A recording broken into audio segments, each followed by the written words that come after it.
Welcome back to our channel. आप सबका स्वागत है आपके अपने YouTube channel my IVF journey पर। आज जो मेरा टॉपिक है कि आईवीएफ से पहले हिस्ट्रोस्कोपी का क्या रोल होता है, हिस्ट्रोस्कोपी क्यों की जाती है, किस लिए की जाती है, उसके क्या साइड इफ़ेक्ट्स भी हो सकते हैं और उसके हमें क्या बेनिफिट्स होते हैं। तो इससे रिलेटेड मैं वीडियो डालने वाली हूँ। अगर आपको जो है उससे रिलेटेड कोई डाउट होगा तो आप मुझे मैसेज बॉक्स में मैसेज कर सकते हैं, मुझे मेल भी कर सकते हैं। तो उससे पहले मैं आपको कहना चाहूँगी, अगर आपको मेरी वीडियोस पसंद आती हैं तो प्लीज़ मेरी वीडियोस को लाइक कीजिए, शेयर कीजिए और कमेंट करना मत भूलिएगा। तो चलिए स्टार्ट करते हैं। हिस्ट्रोस्कोपी क्या होती है? ऐसा है क्योंकि मेरी हिस्ट्रोस्कोपी 3 बार हुई है और इसलिए मुझे कुछ उससे रिलेटेड ज़्यादा नॉलेज हो गई है, तो इसलिए मैं आपके साथ वो डिस्कस करना चाहती हूँ। और कुछ सब्सक्राइबर्स जो हैं वो मुझे मैसेज भी करते हैं कि क्या हिस्ट्रोस्कोपी करवाना सबके लिए कंपलसरी है।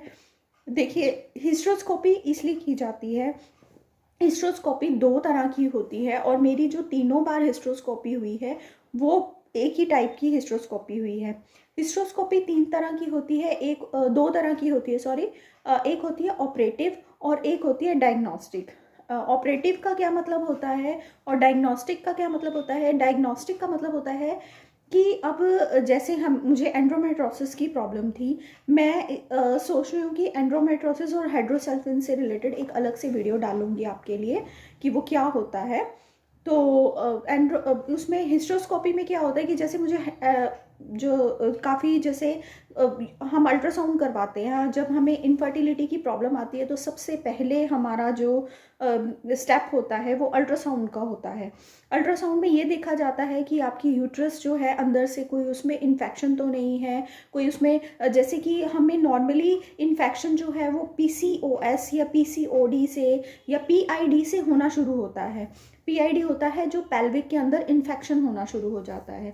वो इन्फेक्शन बढ़ता बढ़ता पीसीओएस, पीसीओडी और फिर एंड्रोमेट्रोसिस तक पहुंच जाता है, जो हमारे लिए इनफर्टिलिटी का बहुत बड़ा कारण बन जाता है। तो उस सब को डायग्नोज करने के लिए हिस्ट्रोस्कोपी की जाती है। लेकिन उससे पहले पहला स्टेप होता है हमारा अल्ट्रासाउंड करना। जब अल्ट्रासाउंड के अंदर, क्योंकि अल्ट्रासाउंड के अंदर कुछ जैसे नॉर्मल रीजंस होते हैं कि हमारे यूट्रस के अंदर स्वेलिंग आ जाती है, तो वो स्वेलिंग कोई भी ऐसा, अगर हम टीवीएस भी करवाते हैं अल्ट्रासाउंड में, पेट के थ्रू कराते हैं या टीवीएस कराते हैं, उसके अंदर अच्छे से नज़र नहीं आता, तो उसको डायग्नोज करने के लिए हिस्ट्रोस्कोपी की जाती है।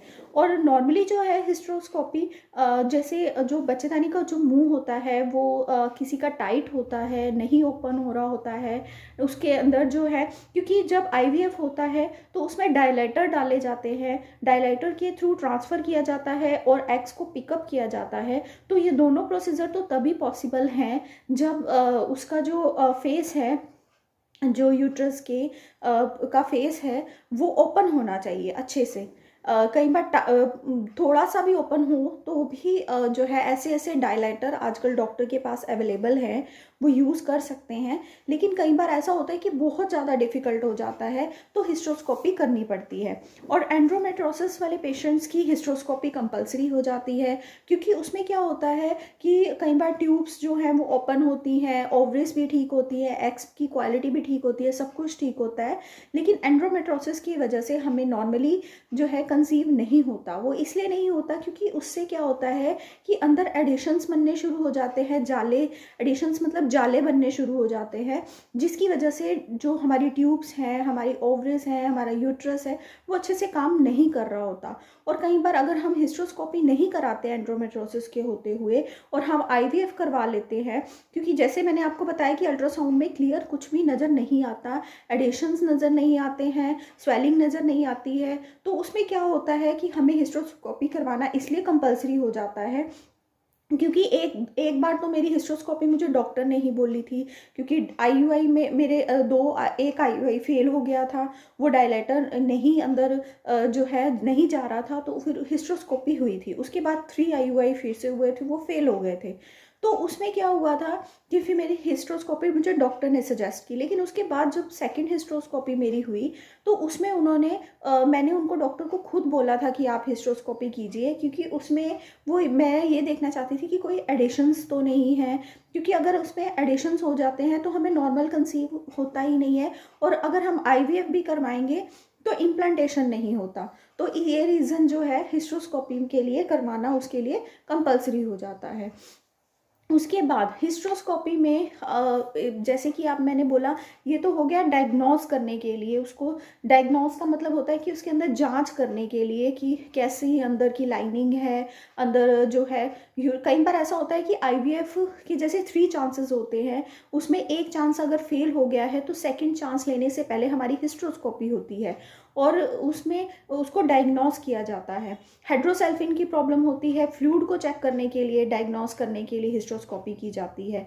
तो ये सारी चीज़ों के लिए ये तो हो गया डायग्नोस। दूसरा होता है ऑपरेटिव। अगर किसी को फाइब्रॉइड होते हैं, छोटे फाइब्रॉइड होते हैं, कल मैंने जैसे डाला था कि फाइब्रॉइड जो होते हैं वो हमारे यूट्रस के बाहर होते हैं, कई बार यूट्रस के अंदर होते हैं।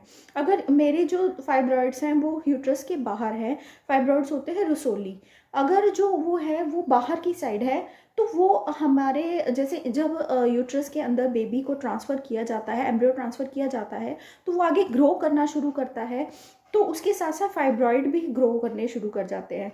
अगर वो बाहर की साइड होगा तो वो इतना इम्प्लांटेशन में और बेबी को ग्रो करने में रोकेगा नहीं, लेकिन वो अंदर की साइड होगा तो आप खुद देख सकते हैं कि इतनी सी जगह के अंदर फाइब्रॉइड्स भी ग्रो होने शुरू हो जाएंगे और बेबी भी ग्रो होना शुरू हो जाएगा, तो वो उसको दिक्कत करेगा। तो अगर अंदर की साइड होते हैं तो हिस्ट्रोस्कोपी के थ्रू वो उसको फाइब्रॉइड्स को बिना किसी ऑपरेशन के हिस्ट्रोस्कोपी के ज़रिए भी उसको हटा सकते हैं। तो उसमें हमारे को कोई स्टिचेस नहीं आते, कुछ दिक्कत नहीं होती। हिस्ट्रोस्कोपी के लिए कुछ ऐसा हमें प्रिपरेशन नहीं करना होता।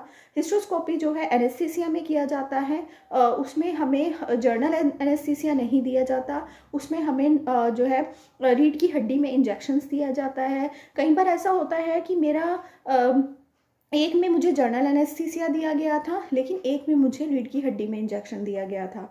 तो वो डिपेंड करता है हमारी प्रॉब्लम के ऊपर।